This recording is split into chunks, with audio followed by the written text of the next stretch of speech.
Olá, preciosidades, tudo bem com vocês? Pessoal, hoje nós vamos ter essa live que foi anunciada com o irmão Marcos Lopes, que vai trazer nessa noite um testemunho muito edificante, né, da sua vida, para a honra e glória do nome do Senhor Jesus. A gente vai esperar um pouquinho para ele entrar. E eu creio que vai ser bênção do nosso Deus, pois é um testemunho que vai edificar muito o nome do nosso Deus. Sejam todos muito bem-vindos. Aleluias. Vamos esperar um pouquinho. A paz do Senhor Jesus, irmão, seja bem-vindo. Vocês me desculpam essa respiração minha, porque estou saindo de um resfriado, mas graças a Deus eu estou bem melhor. Graças a Deus. Aleluias. Graças a Deus. Então, irmãos, esse é o nosso amado irmão, Marcos, e que ele se sinta bem-vindo aqui no nosso espaço. O irmão Marcos Lopes tem um testemunho muito forte, muito edificante, para a glória do nome do Senhor Deus. Eu convidei ele e ele gentilmente aceitou o nosso convite para trazer aqui esse lindo testemunho, um testemunho que eu acredito que vai fazer toda a diferença na vida de muitos que forem alcançados através, né, da vida dele, pois ele é uma carta viva para o reino de Deus. Quando eu vi o testemunho dele, eu falei, eu vou chamar o irmão para trazer esse testemunho no canal, né? Nunca tinha chamado ninguém para participar do canal, mas eu senti muito forte de chamar. E para a glória de Deus, ele aceitou de primeira, né, irmão? Graças a Deus. E assim, final de ano é meio complicado, né? Eu trabalho em salão e aí acabo que chego cansado. Na verdade, eu pensei duas vezes. Eu falei assim, meu Deus, como que eu vou separar um tempo para testemunhar logo agora, final do ano, nessa correria? Mas assim, tudo casou muito bem. E quando eu recebi o convite, o Espírito de Deus, ele me lembrou, né, que eu não posso rejeitar nenhuma oportunidade que é me dada para falar do nome dele. Então, eu aceitei e estamos aqui para glorificar o nome do Senhor. Glória a Deus. Que importa. É verdade. Irmão Marcos, eu gostaria de fazer uma oração antes que você iniciasse. E eu quero deixar todo esse espaço aqui aberto para você ficar à vontade para contar o seu testemunho. É um testemunho que é longo, né? Mas ele não cansa, porque eu assisti os dois testemunhos seus e eu fiquei, nossa, deveria ter mais. Porque realmente edifica, né? Edifica as vidas, Tem porque... um livro aí. Ah, que Tem benção. Vai chegar um livro, logo vai ter um livro. De antemão, você é a primeira pessoa que tá sabendo disso. Agora, né? Ai, que benção. Glória a Deus. No seu canal, né? Isso é de primeira mão para você, notícia de primeira mão. Deus já tinha dito para mim já. E eu não levei muito a sério. No meio de tanto profeta, Deus levantar um para falar a respeito de livro para mim. E eu não levei muito a sério e passou. Quando foi segunda-feira passada, Deus levantou outra pessoa em outro lugar e falou a respeito do livro de novo. Deus já mandou eu escrever esse livro. Vamos começar a escrever esse livro, porque esse livro vai sair. E através desse livro, muitas pessoas vão ser alcançadas. Muitas vidas vão ser alcançadas através do livro. E depois do livro vem um filme. E para a glória de Deus, Deus já preparou o cineasta, já preparou tudo, mas não vamos atropelar, né, as coisas. Vamos começar pelo livro. Irmão Marcos, quando estiver pronto, você pode vir no canal anunciar para quem se interessar em estar comprando e ajudando esse ministério ser propagado, você está com a oportunidade de vir quando quiser. Eu também estou concluindo meu livro, que eu também tenho um testemunho assim muito forte, não sei se você já chegou a ver, né, porque nós nos conhecemos há pouco tempo, né, não deu para você conhecer tudo, mas assim, eu tô concluindo também um livro, e eu acredito que o Senhor, ele tem obra, assim, com tudo isso que ele está fazendo, né? tem obra grande. Eu acredito que seu livro vai ser uma bênção para o reino de Deus, porque o seu testemunho já é, né? E somando assim com o livro vai ser muito bom. E você está com espaço aberto para vir divulgar o livro quando quiser, só falar. Amém, maravilha. Vou sim, vou divulgar o livro e eu tenho certeza que o nome do Senhor vai ser glorificado. Vai ser feito um culto de agradecimento, né, por este livro, pela minha história, e é uma história de superação, né? Eu falo que vencer tudo o que eu venci pelo poder do Espírito Santo, é claro, porque se fosse pelo meu próprio braço, meu próprio punho, eu não teria vencido, eu estaria ainda em trevas, mas foi pelo poder do Espírito Santo, pela graça, né? Porque pela misericórdia eu já vivia, né? Eu vivia longe de Cristo, vivia pela misericórdia. Agora eu estou em Cristo, vivo pela misericórdia? Não. O crente pensa assim, ele não prospera, ele não vai para frente. Por quê? Porque ele só vive para a misericórdia, misericórdia, misericórdia. E a misericórdia do Senhor é a causa de nós não sermos consumidos. É só isso que serve a misericórdia de Deus, para ele não nos matar. Porque ele, todos os dias ele cheira a terra e cheira mal, sabe, as narinas dele. Então, assim, é a misericórdia dele que é a causa de nós não sermos consumidos. Só isso, só isso. Então, eu não quero viver mais debaixo da misericórdia, eu quero viver debaixo da graça, porque a graça abraça, a graça, ela chora comigo, a graça, ela me dá a mão, ela me levanta, a graça é tudo, a graça é Jesus Cristo. E foi por intermédio dele que hoje eu posso estar aqui dizendo para vocês que eu sou livre para adorar. Então, assim, é uma história de superação. Esse livro vai ser para a glória de Deus e para a vergonha das trevas, com certeza, e eu tenho certeza que vai alcançar muitas vidas, e tenho certeza também que o seu livro vai alcançar muitas vidas também. Deus, ele tem um propósito para todas as coisas. Nada passa batido aos olhos de Deus, a sua magnificência, os seus pensamentos lindos e maravilhosos, nada passa, nada passa.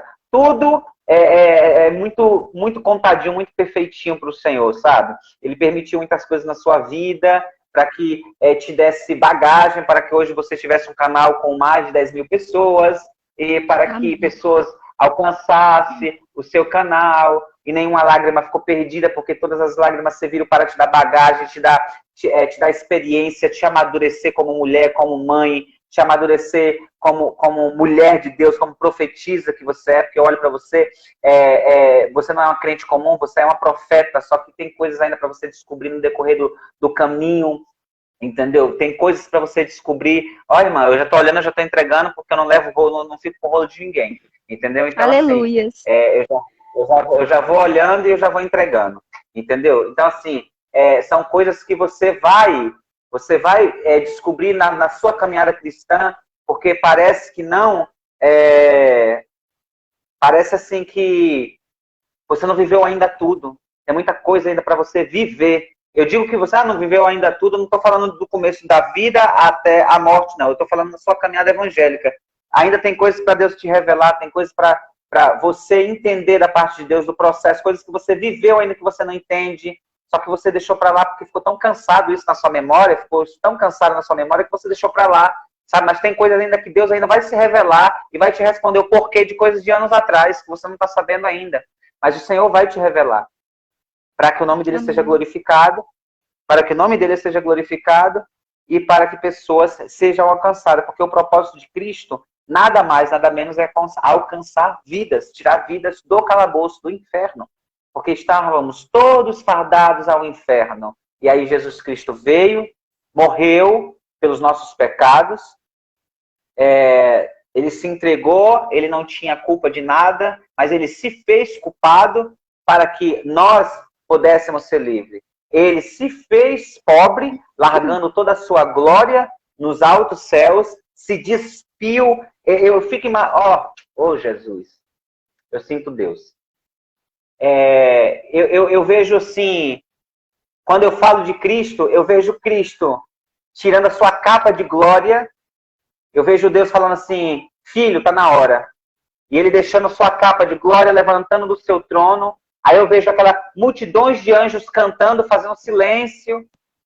Aí tem um grande silêncio no céu, de tristeza, por ver Cristo deixando a sua glória, a sua capa, a sua coroa, as suas vestes reais, deixando tudo lá e vindo para a terra. Para quê? Por amor. Aí o céu faz aquele silêncio de tristeza, porque o Rei da Glória está deixando a glória para encontrar com uma igreja que está perdida, fadada a morrer.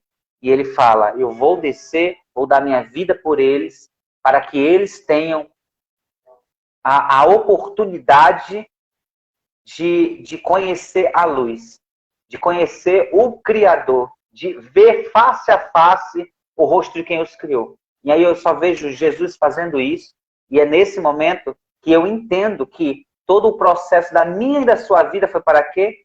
Foi para que o nome dele fosse glorificado e vidas fossem salvas. É o seu testemunho de vida, é o meu testemunho de vida. Nada na sua vida foi acidente. Tá? Nada na sua vida foi acidente. E foi tudo muito, muito planejado no céu, por um motivo, e que são uns que você vai descobrir no meio do caminho, e outros que você já sabe. Mas no meio dessa sua trajetória cristã, você vai descobrir coisas que ainda você nem imagina. Com Deus, você vai descobrir isso. Né? Mas é por conta do seu ministério. É por conta do seu ministério. Tá? É só por conta do seu ministério. Porque é um ministério que é difícil. Tá? É um ministério difícil. Porque você tem uma história de superação também. Mas Deus vai te usar para mulheres. É específico o seu ministério. Para mulheres. Mulheres que passaram por problemas no relacionamento. Mulheres que passaram por depressão. Mulheres que tiveram problema com droga. Problema com vício. Você também é um testemunho vivo para a glória de Deus. Mas não é para criança, não é para jovem, não é para adolescente. É para mulheres. Mulheres. Mulheres. Você é uma arma muito forte. Você é uma arma muito forte na mão de Deus para dissipar as trevas. Mulheres. Eu vejo você no meio de mulheres, arrancando lágrima dessas mulheres. Mulheres chorando e vindo para Cristo através do seu ministério. É um ministério para mulheres. Tem pouco tempo que a gente se conhece e o que eu vejo em você, eu não sei sua história, não sei do seu testemunho, não assisti ainda, não tive a oportunidade, mas eu olho para você e vejo você no meio de muitas mulheres, você pregando para essas mulheres, você orando por essas mulheres. Amém? Amém. Então, gente, glória a Deus, eu recebo, irmão, tudo que você falou aqui no nome de Jesus, recebo. O testemunho do irmão é um testemunho que vai edificar vidas. Eu tenho certeza que quem está entrando nessa live não vai sair da mesma forma que entrou, vai sair impactado, porque realmente é um testemunho de mudança de vida, né? É um testemunho de superação, mas é um testemunho também de renúncia de muitas coisas que o mundo oferece. Antes do irmão começar a contar o testemunho dele, eu vou fazer uma oração aqui. E você está também intercedendo para que o nome do Senhor Jesus seja exaltado. Quem puder compartilhar com alguém, pode estar compartilhando e vai ser bênção na vida de todos aqueles que forem alcançados, né? O nome do Senhor vai ser glorificado. amém. Santo Deus, Pai eterno, Pai, eu quero nesse momento entregar a vida do teu servo mais uma vez nas tuas mãos. Pai, que ele seja um instrumento como ele tem sido para o teu reino, para a tua glória. Pai, que vidas sejam salvas. Pai, que haja, Pai querido, também a mudança de vida e de atos na vida daqueles que receberem a palavra, porque a palavra ela serve para edificar, mas também ela serve para trazer mudança, Pai querido. E nós queremos que pela tua infinita misericórdia o Senhor venha agora, Pai, abençoar os corações para que essa semente seja plantada, para que haja frutos para o teu reino, Pai querido. Nós queremos te agradecer por esse momento que estamos aqui. E eu quero, Pai querido, pela tua infinita misericórdia, entregar essa live nas tuas mãos, pois tudo é para ti e para a tua glória. No nome de Jesus. Amém. Amém. Irmão, fique à vontade para contar o seu testemunho. Glória a Deus. Amém. Eu quero começar lendo uma palavra que está escrito lá em Salmos 115. Está escrito assim: não a nós, Senhor, não a nós, mas ao teu nome dá glória, por amor da tua misericórdia e da tua fidelidade. Porque direis às nações, onde está o Deus dele? No céu está o nosso Deus, e tudo faz como lhe agrada. Prata e ouro são os ídolos deles, obra das mãos dos homens. Tem boca, mas não fala, tem olhos e não veem, tem ouvidos e não ouvem, tem nariz e não cheiram. Suas mãos não apalpam, seus pés não andam. Som nenhum lhe sai da garganta.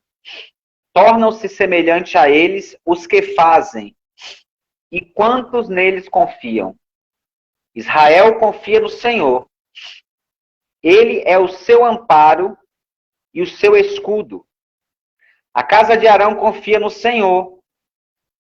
E ele e o seu amparo e o seu escudo.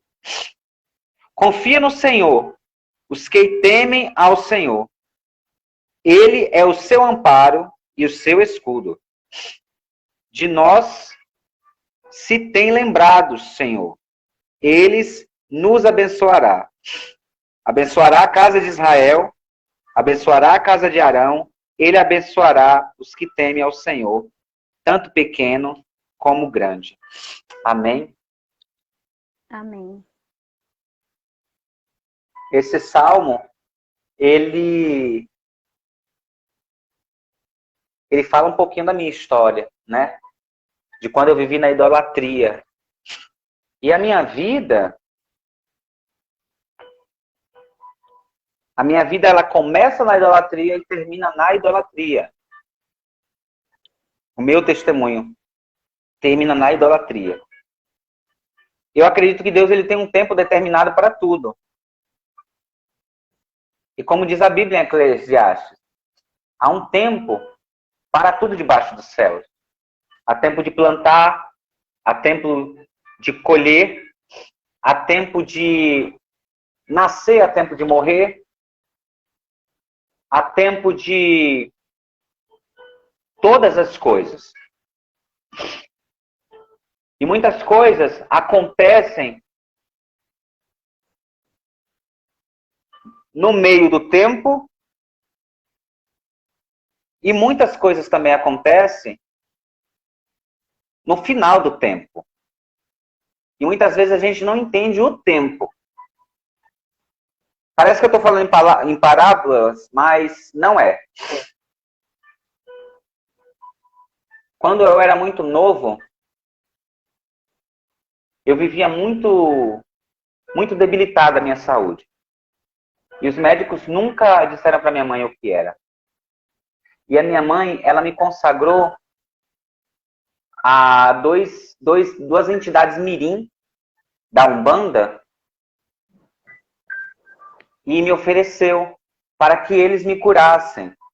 Porque essas entidades eram entidades de cura. E a minha vida no mundo espiritual começa aí. Na verdade, a minha vida começa quando eu estou dentro do útero da minha mãe. Na verdade, Satanás ele visitou o útero da minha mãe quando eu estava no útero dela e desconfigurou todo o meu código genético. Todo o meu código genético foi desconfigurado. E eu vou chegar lá, aonde Jesus entra na minha vida, agora depois de grande, me mostra tudo que estava errado e me faz um convite para mudar tudo isso em mim. E nasce, né, no dia 18 de setembro de 1987, o irmão Marcos Lopes, que seria um grande missionário para impactar vidas de pessoas que estavam cativas Só que acontece, Satanás entra no meu código genético e desconfigura tudo. Eu venho nascer em um dia de festa, numa madrugada de festa, na madrugada para amanhãzinha já, né? A minha mãe tinha bebido muito, muito, muito, muito, porque era festa da cidade, e eu nasci bêbado. Já começa aí errado, né? Porque uma mãe se programa para ter um neném, uma mãe se programa malinha, tudo, né? Hospital.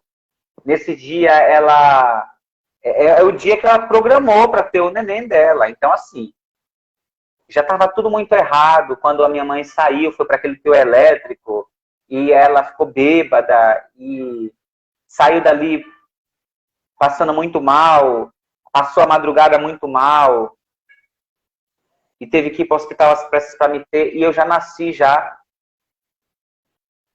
com o código genético totalmente distorcido pelo diabo, né? Eu costumo dizer que onde tem bebida alcoólica há a presença do diabo, né? É assim, perfeitamente assim, a presença dele é onde há bebida alcoólica. Eu não gosto de bebida alcoólica e uma das coisas, né? Eu acho que eu já nasci já bêbado e eu não gosto de bebida alcoólica de jeito algum. Mas nasceu naquele dia 18, uma criança que iria sofrer muito. Ia sofrer na mão do diabo, ia sofrer com a sexualidade errada, ia sofrer na mão dos guias, dos espíritos imundos, ia sofrer na depressão. E eu fui crescendo, minha mãe me ofereceu os espíritos, estou resumindo, porque os médicos não descobriram o que eu tinha. E nessa de me oferecer os espíritos foi uma brecha, uma porta a mais para que Satanás viesse começar a possuir a minha vida. Com 7 anos eu tenho a primeira incorporação, estava muito doente, tinha tido alta do hospital. Minha mãe fez um caruru, né, na Bahia se faz essa comida típica, oferendada aos guias africanos. E nesse dia eu tive a primeira incorporação, 7 anos de idade, recebi uma criança, um espírito, né, de uma criança, que a gente sabe que não é criança, coisa nenhuma, é o diabo disfarçado. E eu não estava nem com força de levantar da cama, como que eu fico curado em instantes. Eu comecei a comer de tudo da mesa, comecei a rir, minha mãe não entendeu nada. A minha avó foi entender e falou assim, não é ele, a criança está incorporada nele. Então foi a minha primeira incorporação com 7 anos, e daí por diante a minha vida foi um tormento só. Eu lembro de ter muitas brigas na minha casa, muitas brigas por conta de bebida, minha mãe, meu pai, e eu não tinha paz. Eu não tinha paz porque desde criança, a partir dos 9 anos, eu já sabia que eu era diferente dos outros meninos. Porque eu não conseguia gostar de menina e eu já chorava porque eu queria ser normal. Eu já sabia que era errado, eu já sabia que era anormal. E minha mãe nunca tinha conversado isso comigo. Só para você ter uma noção como que é as coisas no mundo espiritual e como que eu fui introduzido no mundo espiritual desde novo. Então, assim, eu já tinha conhecimento do bem e do mal, eu já tinha conhecimento do que era certo e do que era errado. É tanto que com 9 anos eu não queria ser homossexual. Mas eu já sabia que eu iria ser um homossexual. Porque tudo que eu olhava, onde tinha uma foto masculina, chamava a atenção. Mas eu não sabia o que era um homossexual, porque ninguém tinha me falado que era um homossexual. Eu não tinha estudado a respeito disso, mas eu sabia que eu iria ser um homossexual e eu não queria ser um homossexual. E eu me lembro de, na minha infância, chorar muito e conversar muito com Deus. Eu conversava muito com Deus. Como que você conversava com Deus? Na hora que eu ia dormir, eu orava e falava assim, socorro. Eram as palavras que eu falava com Deus, socorro. Eu não quero ser assim, mas eu sei que eu vou ser assim. Eu quero ser normal, como os meus irmãos são normais. E eu lembro de chorar muito, levantar a mãozinha assim pro céu. E a minha fé era essa, como se eu estivesse dando a mão para Deus segurar na minha mão. Sabe? Isso desde criança. E eu lembro de muitas madrugadas. Entrar a madrugada chorando, pedindo ajuda a Deus. Eu falava assim, eu não quero ser assim. Eu não quero ser, eu não quero ser homossexual, mas de jeito nenhum. E eu sabia que Deus, ele me escutava. Mas os meus ouvidos não eram capazes de ouvir a voz de Deus. E isso acontece na vida da gente a maioria do tempo. A gente chora, a gente grita, a gente clama, a gente sabe que Deus nos ouve, mas por que que Deus nos responde? Por que que Deus não nos responde? Porque Deus, ele é educado. Enquanto a nossa alma, que as nossas emoções estiverem inflamadas e gritando, ele não vai falar. Porque ele só fala quando você se cala. Então é necessário muitas das vezes a gente se calar para poder ouvir a voz de Deus. No momento que a gente se calar, Deus, ele fala com a gente. E é possível ouvir a voz dele nitidamente. Se você não ouvir a voz de Deus acordado, você vai ouvir a voz de Deus dormindo, mas você vai ouvir a voz de Deus. E eu, quando criança, não ouvia a voz de Deus falar comigo. Fui atraído para a igreja, muito novinho. Muito novinho fui atraído para a igreja. Uma vizinha chamou e lembro, ao chegar naquela igreja, eu fiquei muito hipnotizado pelos instrumentos, muitos violinos, muitos violão, tocando ao mesmo tempo, em sincronia a Deus, e aquilo me inflamou de uma tal maneira que eu quis ser crente. Então, assim, eu não aceito a Jesus, eu não levanto a mão e vou na frente. Eu começo a frequentar os cultos. Todo culto eu estava lá. Todo culto eu estava lá. E minha mãe perguntava, para onde você vai? Eu vou para o culto. Ah, você vai para o culto? Vou para o culto. Minha mãe dava a maior força, tanto para mim como para os meus irmãos. A gente ia para o culto. E chegava lá, eu queria tocar nos violões, eu queria louvar, eu queria me entregar. Eu já entendia que o único digno de ser adorado era Deus e eu estava ali para aquilo. Então, a minha vida espiritual com Deus começa ali, numa igreja chamada Igreja Cristã Maranata. E logo após, daquela igreja, eu vou para a Igreja Batista. E aos 11 anos de idade, de 11 para 12 anos de idade, eu quero me batizar, eu já frequento a escola bíblica dominical, eu já entendo quem é Jesus, eu já entendo quem é Deus. E uma criança de 11 anos se apaixonar pelo evangelismo na Igreja Batista, de sair todos os domingos batendo de porta em porta, querendo falar de Jesus, que Jesus cura, Jesus liberta, que Jesus transforma. E eu estava vivendo aquilo tudo, mais um turbilhão de emoção dentro de casa, onde tinha uma mãe idólatra, um pai que bebia muito, e que quando a mãe e o pai bebia, saía muita discussão, mas eu já estava aprendendo a orar pela minha família, a entregar a vida da minha mãe e do meu pai no altar do Senhor e clamar pela convenção deles também, e sempre convidando-os para ir nos cultos. Às vezes iam, às vezes não iam, mas eu estava ali sempre clamando pela vida deles, brigando pela vida deles.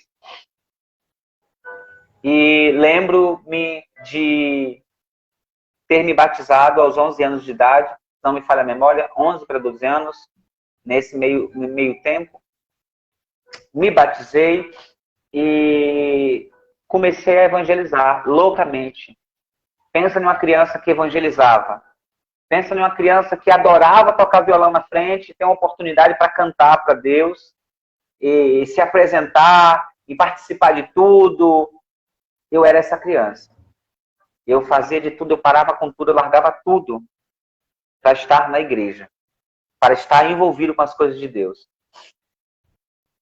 E foi uma criança que comecei a evangelizar. Eu saía no meu bairro pregando, batendo de porta em porta, dentro da favela. Lembro de entrar da favela, quantas vezes dentro da favela entrei, bati de porta em porta para orar na casa das pessoas. Eu não só entregava folhetinho, não. Eu batia na porta, eu quero orar na sua casa, posso orar por você, posso falar um pouquinho de Jesus. E era o domingo inteiro fazendo isso. Eu entrava dentro do bar, falava baixo som que eu vim falar de Jesus. E aqueles bêbados, aquelas pessoas que estavam ali dançando, todo mundo parava. Peraí, entrou um rapaz aqui, essa criança está com a Bíblia na mão, vamos respeitar. E eu, na verdade, já era uma dinamite na mão de Deus para explodir com o inferno. E o diabo entendeu. Ele entendeu que eu era um instrumento na mão de Deus para destruir com as obras de Satanás. E por isso que ele Glória veio na a minha Deus. vida com a depressão. E uma criança que já foi inflamada pela depressão desde cedo. Sempre evangelizando, sempre aos domingos, sempre na igreja, sempre participando. Mas quando chegava em casa, a depressão me consumia. Logo, logo os espíritos começaram a aparecer para mim. Logo, logo eu comecei a entender que eu estava em uma guerra espiritual e que eu precisava de ajuda.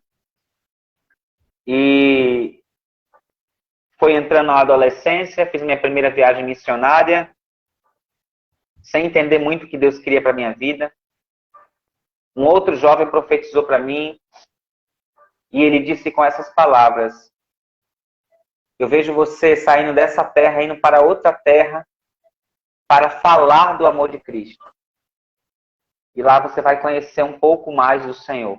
Mas você vai e volta. E assim aconteceu com a minha vida. Eu saí da Bahia, fui para o Espírito Santo, para uma viagem missionária. E eu conto para você com detalhes como foi essa viagem. Grandes coisas que Deus fez no meio da estrada. Nós iríamos, na verdade, para São Paulo e Deus mudou a rota. Um missionário que foi pregar na minha cidade. Eu fiz muita amizade com ele. E eu falei para ele assim: o que você faz da vida? Ele falou assim: eu faço missão. Eu falei assim: missão, o que é missão? Aí eu saio pregando de cidade em cidade, eu não tenho paradeiro. Quando Deus me permite, eu vou e paro na minha casa, na casa da minha mãe, que é no Espírito Santo, e descanso um pouco e logo volto a viajar e a pregar. Eu vivo disso. Aí eu falei assim: eu quero ser igual a você. Ele falou: tá preparado? Eu falei assim: tô. Aí ele: você tem mãe? Eu falei assim: tenho. E Deus já estava falando com ele que era ele que iria me levar para a minha primeira experiência missionária.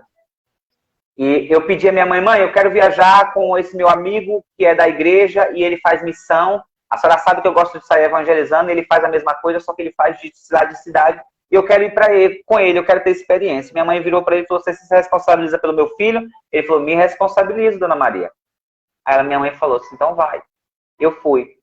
A gente iria para São Paulo, paramos num posto Flecha, pedimos uma carona a um casal de caminhoneiros e nós fomos. Só que na hora de dormir, sempre às madrugadas parava em algum posto para dormir, né?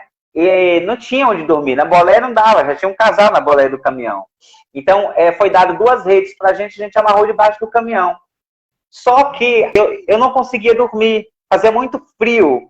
E você enrolava naquela rede ali, né? O missionário dormia, né? Ele era arrebatado, ele conseguia roncar e tudo, só acordar outro dia, eu não. Porque começava a pingar um negócio salgado na minha testa, e eu, meu Deus do céu, o que é esse negócio salgado? E eu passava, que coisa é essa que não me deixa dormir a madrugada toda? E aí eu perguntei ao dono do caminhão no outro dia, e o dono do caminhão virou para mim e falou assim: não, é que eu tô carregando sal. Isso é sal que eu tô carregando. Ah, eu falei: ah, é isso que tá pingando na minha testa? Ele tá pingando na sua testa? Eu falei assim: muito. Então, assim, eu entendi que a minha primeira viagem missionária, como foi? Foi uma viagem onde eu não tive paz, eu não tive descanso, e em momento algum eu consegui ter conforto.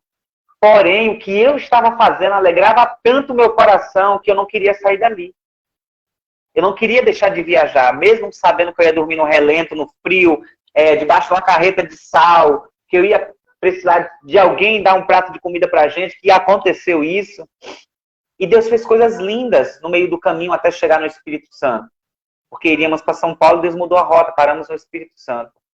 Deus fez coisas lindas, lindas. Sabe? De fazer pessoas voltar para Cristo. E eu, só uma criança, já pregando, viajando. E muitos levantes, eu lembro de muitos levantes do diabo para tentar me parar naquela estrada, para tentar parar o missionário. E Deus sempre com seus anjos cercando, colocando tudo em ordem, sabe? Para que a profecia daquele outro jovem, que eu me lembro o nome dele, é Israel. O jovem Israel profetizou para mim, se cumprisse, e se cumpriu. e o nome do Senhor foi glorificado. Cheguei até a cidade do Espírito Santo, conheci mais o Senhor, entendi as coisas de Deus, mas quando eu voltei para minha cidade, eu voltei muito destruído espiritualmente, porque eu tive muitas guerras. E eu não suportei as minhas guerras. Eu não entendi as renúncias que eu tinha que fazer quando criança, quando adolescente. E logo para os 17, do 17 para os 18 anos, antes de completar 18 anos, na verdade, dos 17 anos, eu já não queria mais estar em Cristo. Porque era muito difícil para mim ter que lidar com a minha sexualidade e saber que dentro da igreja eu jamais poderia viver aquilo, não pelo fato do pastor ou do obreiro ou do missionário, não. Pelo fato que Deus, ele não ia aceitar aquilo de mim. Era contra o que eu tinha aprendido segundo a palavra de Deus. Mas eu precisava viver aquilo para poder entender. Hoje, né, eu entendo que eu precisei viver tudo o que eu vivi para poder hoje estar falando isso para você. Como no início do nosso vídeo eu disse que Deus, ele nada passa despercebido aos olhos do Senhor, e tudo é para nos dar história, tudo para nos cimentar, para nos dar bagagem de vida, experiência. E eu precisei viver isso. Eu não queria viver a homossexualidade, mas eu abandonei. Eu me lembro de ter chegado na igreja, num culto de doutrina, uma terça-feira, eu não ajoelhei para orar. Eu deitei no chão da igreja. Cheguei mais cedo, eu deitei no chão da igreja.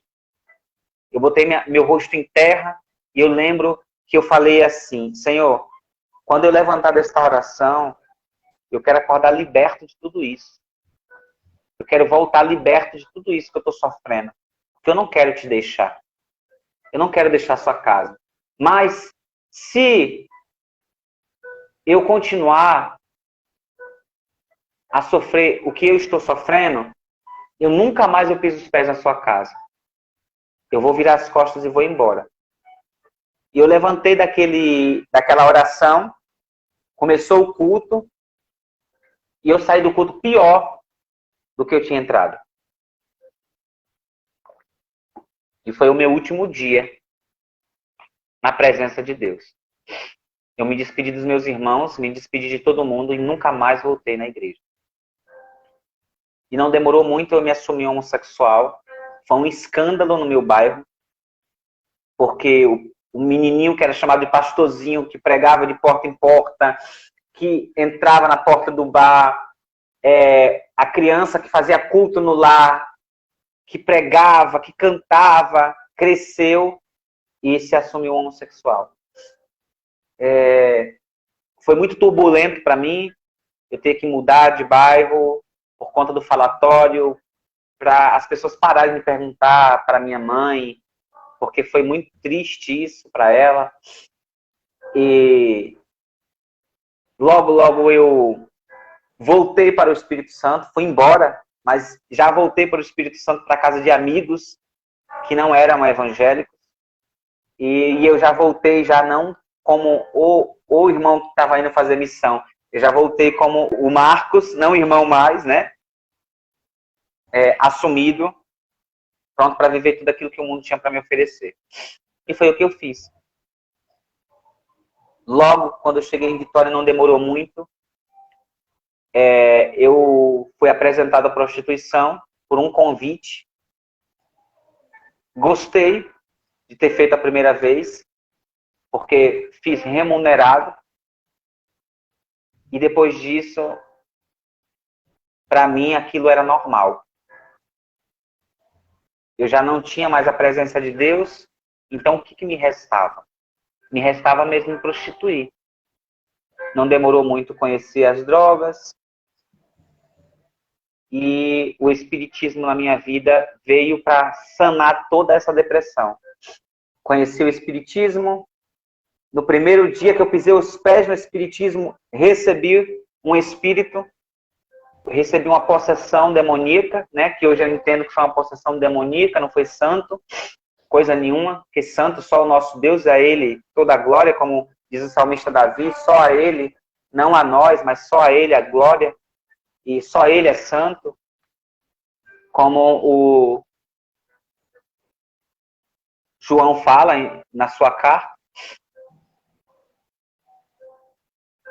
E fui dominado. E aí inicia-se a história minha dentro do Espiritismo. Fiz as minhas obrigações dentro do Espiritismo. Logo ali dentro daquele centro místico, né, de Umbanda e mesa branca, aquilo já não me satisfazia mais.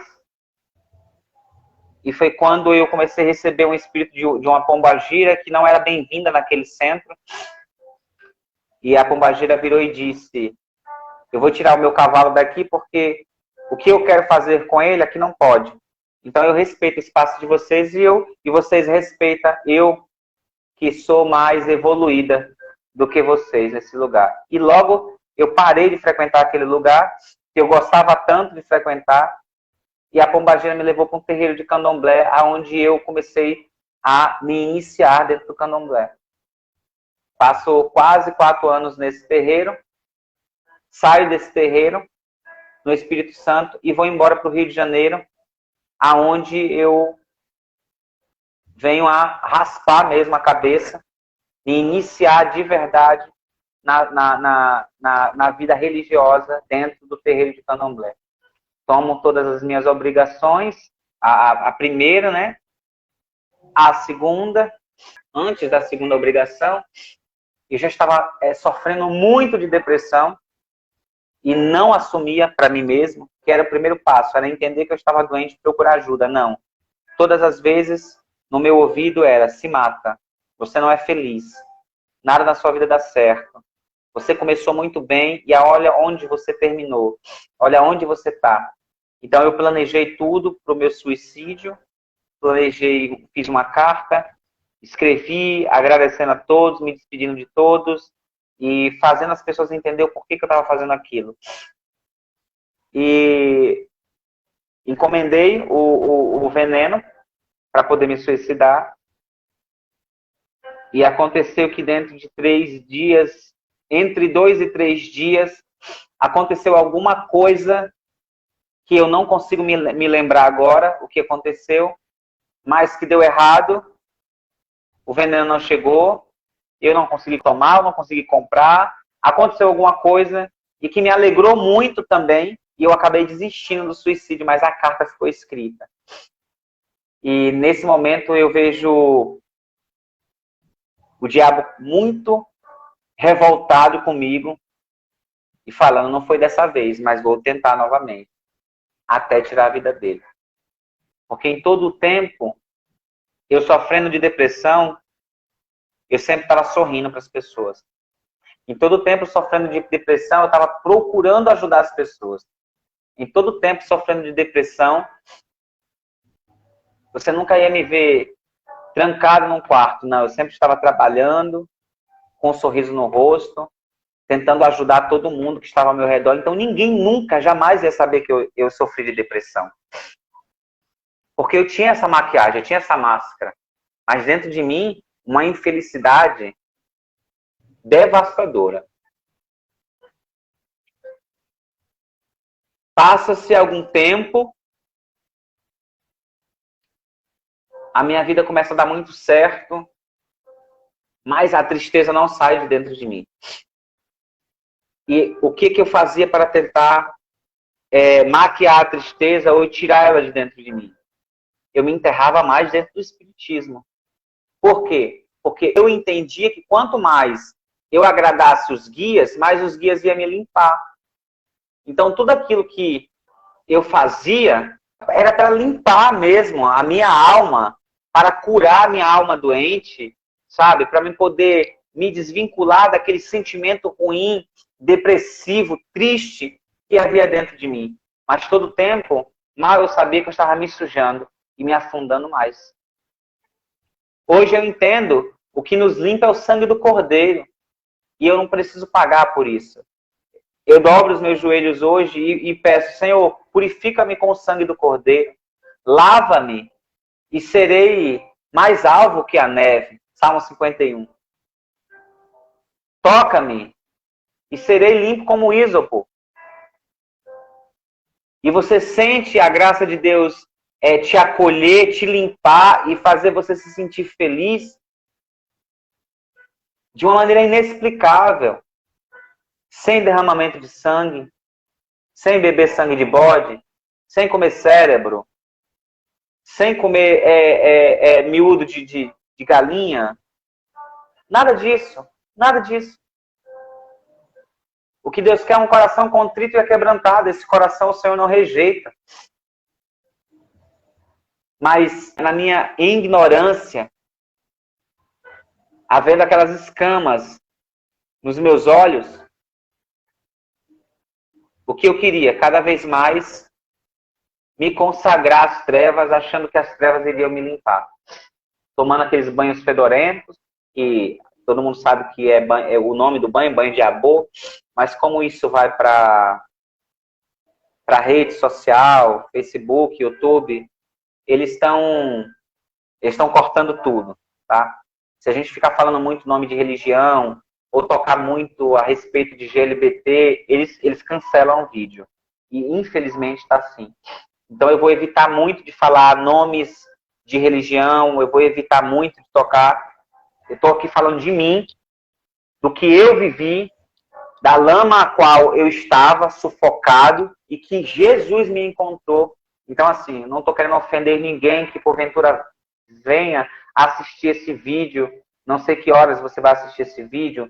Não sei que horas que você vai ver este vídeo ou quem vai compartilhar. Não sei. Eu estou aqui contando a minha história de superação dentro do Espiritismo e na vida homossexual que eu vivia e que não era feliz. E que o Senhor Jesus me libertou, me trouxe para a luz. E hoje eu posso experimentar da sua vontade, da sua graça, do seu infinito amor. Então, sem ofensas para você que está aí e que vai, porventura, assistir esse vídeo. Mas também não posso ser omisso. Verdade. O irmão está sendo bastante sincero e claro, realmente. Inclusive, eu falei que algumas coisas acontecem estranhas também no meu canal, né? O canal, irmão, ele bomba, cresce lá em cima, de repente o canal desaba, sabe? E a gente vê que o inimigo, ele não quer que as coisas do Senhor sejam propagadas, que prosperem. Então, assim, qualquer coisa a gente vê que tem uma retaliação, vamos dizer assim. Eu até conversei um pouco com os inscritos lá do meu canal, que o canal ele sobe, de repente ele desce, sabe? Fica estagnado, mas a gente continua fazendo aí a obra de Deus, né? Porque não é para o homem, é para Deus. E quem dá o crescimento é Jesus Cristo, se ele quiser, né? Bom, tem uma pergunta aqui, eu não quero lhe cortar. Quero agradecer a todos, né, que estão assistindo aí. O irmão Lucas perguntou o que o inimigo faz, né? O que o diabo faz com seus cavalos dentro, vamos dizer, dentro de um determinado lugar como esse, né, oculto, vamos dizer assim. Oculto, sim, vamos falar assim. Então, depende do que é. Depende do que eles fazem. Fazem muita coisa. Depende da brecha que você abre. Na verdade, o diabo ele só precisa de uma brecha para fazer um rombo muito grande na vida de uma pessoa. Ele só precisa de uma brecha. Então, assim, o que o diabo faz com seus cavalos? A gente faz o que com o cavalo? Monta no cavalo. E a gente domina o cavalo. O cavalo tem que nos obedecer. E assim é no mundo dos espíritos. Quando nós damos legalidade a Satanás, eles nos fazem de cavalo e eles montam na nossa vida e faz da nossa vida o que eles bem entender. Então, isso acontece dentro do culto, de todos os cultos ali de raiz africana ou de raiz brasileira, tanto na bruxaria quanto nos outros cultos. É assim que eles chamam também, o culto, né? Nós falamos que vamos fazer um culto a Deus. Eles também falam que vão para o culto. Existe esse dialeto. No Rio de Janeiro, pelo menos, é assim. Sabe? Acontece sim. fazem muitas coisas. E eu posso, assim, dizer uma para vocês. Dominar vida financeira, domina emocional, domina vida conjugal, domina tudo. Por quê? Porque a porta foi aberta. A Bíblia fala assim, eis que estou à porta e bato. Se abrires, entrarei. Cearei com ele e ele comigo. Jesus disse que se você abrir a porta, ele entra na sua vida. Ceiar, ninguém ceia no chão, ceia na mesa. Jesus, ele está na porta, batendo. Ele só entra para ceiar, senta na sua mesa, se você convidar. A mesma coisa o diabo. Só que o diabo, ele não fica batendo na porta. Ele fica esperando uma brecha. Ele fica esperando uma brecha. Quando você dá essa brecha, ele arromba tudo. Ele entra, ele bagunça com tudo, ele destrói com tudo. Ele não quer ceiar com você, ele quer destruir com a sua ceia. Então é a mesma coisa. Jesus, ele bate na porta e pede para entrar. O diabo não. O diabo espera uma brecha e destrói com tudo. Então é isso que o diabo faz na vida do ser humano, que lhe dá essa oportunidade. É isso.